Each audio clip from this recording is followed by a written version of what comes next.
So yun guys, dahil wala akong maisip na comedy skit ngayon, papakita ko na lang sa inyo ang aking morning routine. Let's go! So una, ayusin ko muna yung kama ko.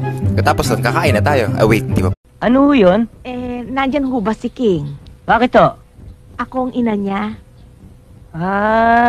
Halika kayo. Tuloy ho kayo.